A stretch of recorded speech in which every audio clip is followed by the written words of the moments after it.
Hey, I'm Todd. Thanks for choosing to watch my video, and if you would subscribe it, like it, all that stuff, that'd be great. Otherwise, enjoy the video, and I hope it gives you the information you need and is helpful to you. Take care. We're looking at the master cylinder on a 2009 Dodge Nitro. Got a maximum and a minimum, some arrows, cap just twists off, twists on. I wanted to monitor the brake fluid level as you're collapsing pistons so it doesn't overflow. Brake fluid can do some damage to paint, so keep an eye on it. Maybe a turkey baster or a clean rag sucks them out as you're collapsing to prevent overspill. And then when you're all done with replacing the brake pads, you want to pump your brake pedal several times to set the pistons and the brake pads where they're supposed to be, and then you can top this off or maybe sack a little more out as needed to put your fluid at the proper level.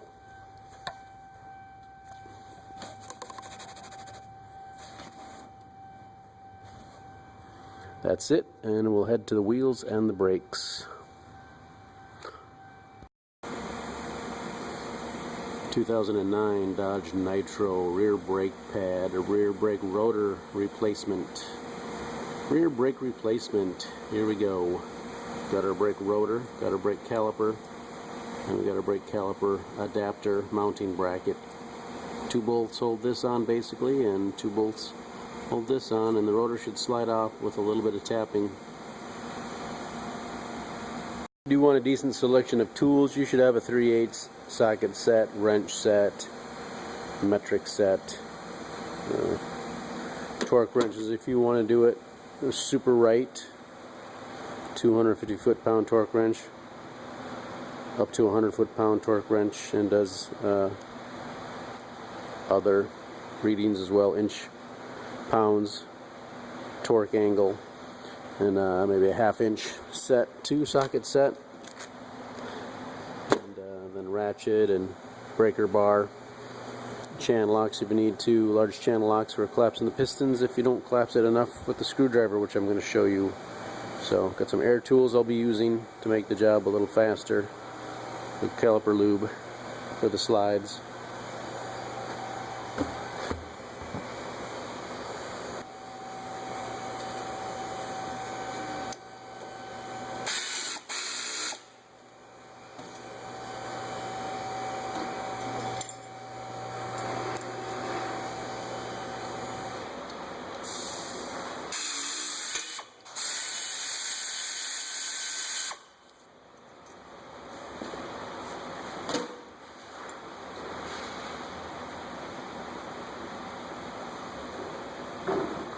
Kind of jamming a 15mm wrench on here.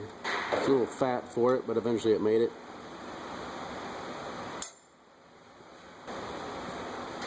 So yes, I was going to show you collapsing the pistons and get in here.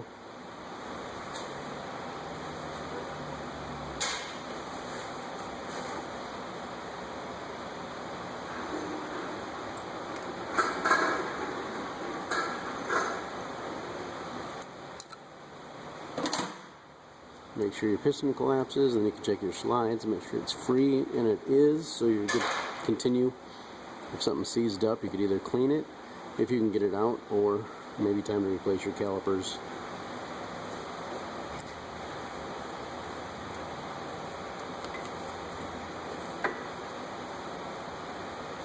Just sliding that out.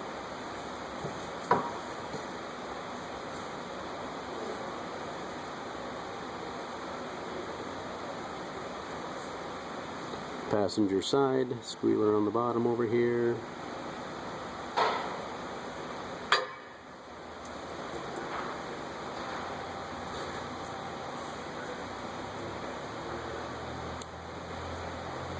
This is supposed to be snapped on the caliper. You see it stuck on the pad actually. Friction fit.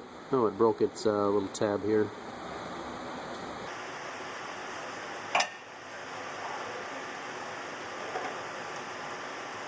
Two 18mm bolts hold the caliper bracket on.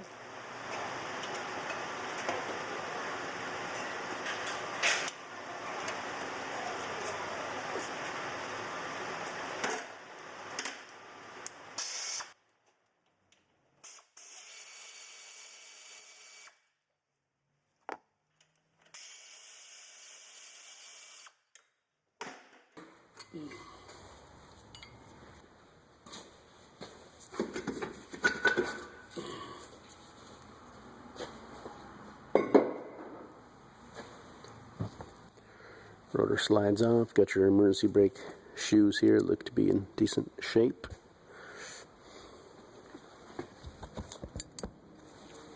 You can pull the slides out and give them some lubricant. And here, give it a few twists, let it work in there. We'll do the same for both probably.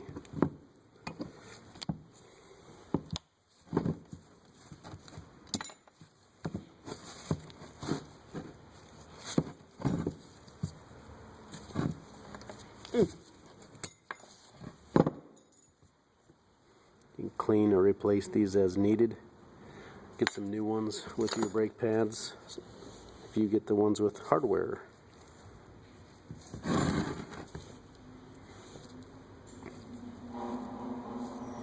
Tall side in the back.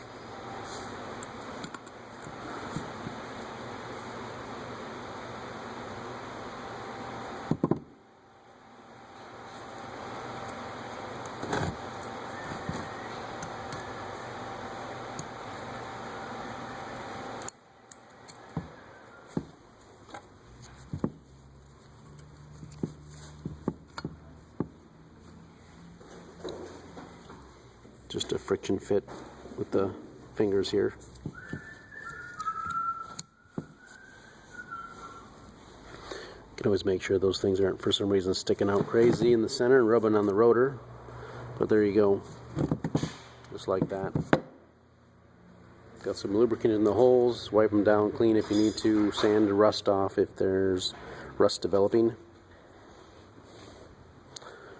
Basically, you can slide a new rotor on, match up your old rotor with your new one.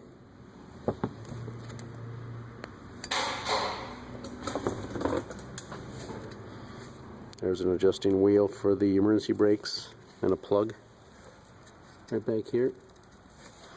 If you use your emergency brake and need to adjust it.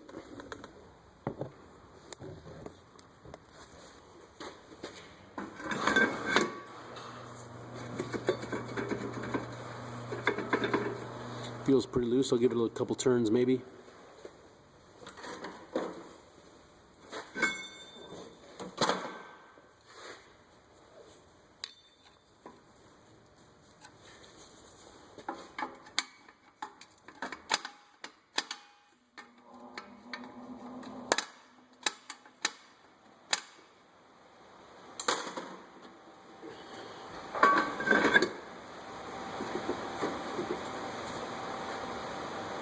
Feel that's better. Don't really want it dragging and grabbing though. I don't want my brakes overheating because of the emergency brakes.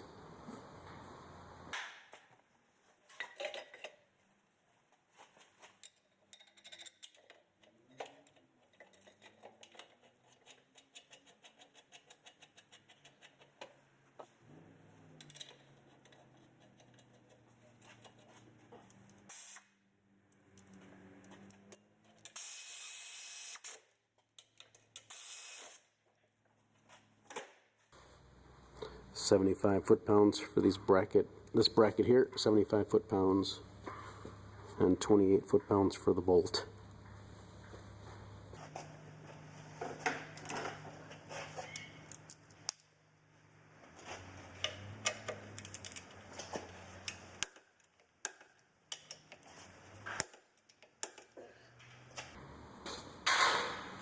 We'll put a little of that caliper lube on the ends here, where the pad rides on that new shiny metal.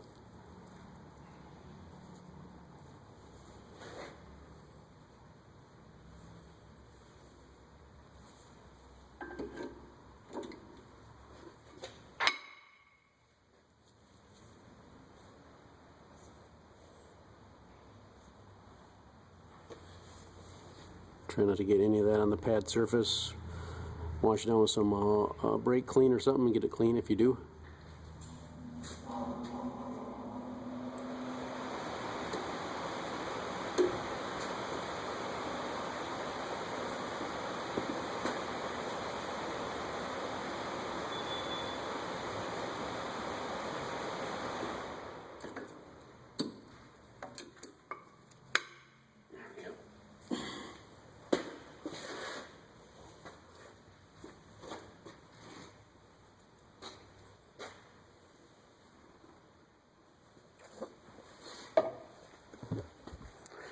We use the other pin to put some lubricant in this other hole, but I'm still going to put some on here, like so.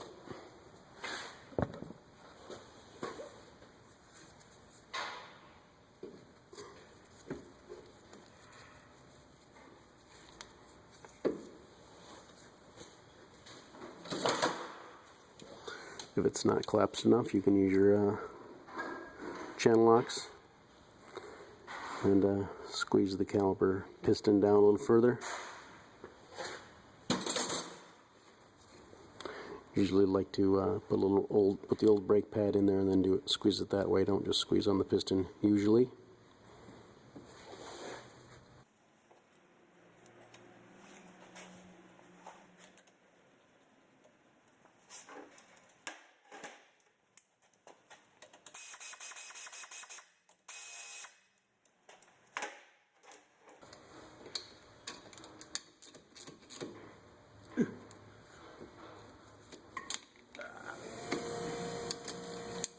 Can't get my wrench out.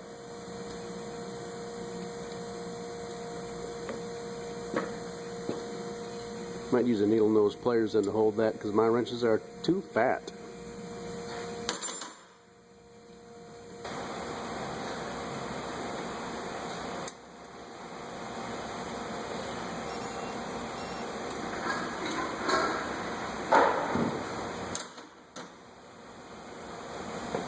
Ended up using a battery pliers, that's what these are called, to hold that.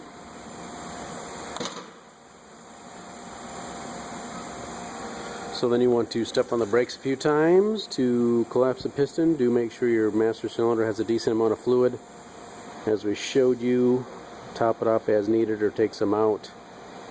Step on the brake pedal a few times, set the brakes before you drive it.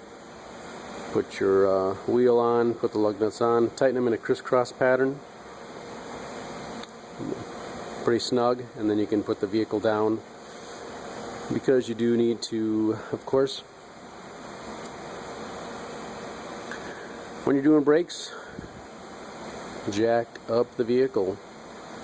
Use safety stands.